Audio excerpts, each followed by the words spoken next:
Four in your corner, covering the races you decide like no one else in Southwest Florida. All month, we are going one-on-one with candidates of the key races in our area. And tonight, you're hearing from Democrat Paula House. She is running against Republican Bill Galvano to represent District 26 in the state Senate. Our first question, why should voters cast their vote for you on Election Day? I have a lot of real-world experience that involves not only being an attorney and a mediator in Florida at this time, but I'm a public school teacher by training and also advanced to the State Department of Education level, where I did research on testing and achievement in children. I've also been a public prosecutor in the criminal law, and I've represented Child and Family Services, so I am familiar with a broad range of topics that are critical to Florida at this time.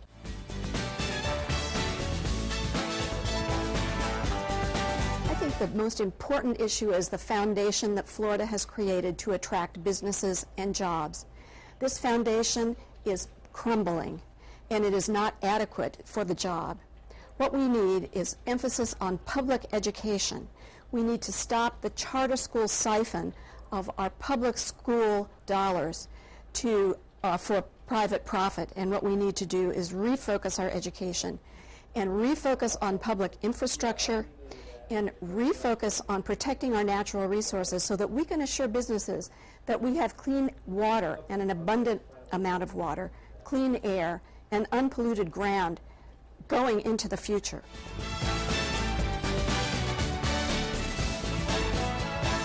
I think special interests and insiders is really the key here. Mr. Galvano is my opponent and is very connected to the existing partisan problems that exist in Florida. District 26, it's been alleged by the League of Women Voters, was drawn specifically to encourage Mr. Galvano's election. And it's these special interests and insiders that I believe are really at fault for why Florida is in the bottom of all socioeconomic indicators in the nation at this particular time. So I think really you're looking at a choice between a person who is not controlled by insider interests, which would be me. I am endorsed by the Florida Educational Association, by the Florida AFL-CIO, by the United Auto Workers, and other groups that really do represent a solid middle class and really an effort to put Florida's middle class on a firm footing so that they'll have better wages, be better consumers, and better educated.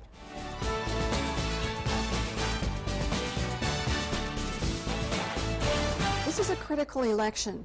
Florida is being really pushed to privatize essential services.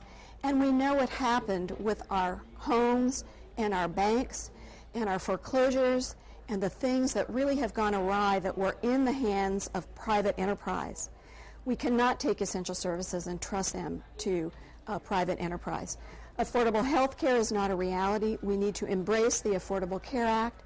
We need to expand the Medicaid aspects of it. It will be an economic stimulus of $20 billion to Florida, and we cannot, for partisan reasons, turn down this wonderful program that will do a job that Florida cannot and is not doing.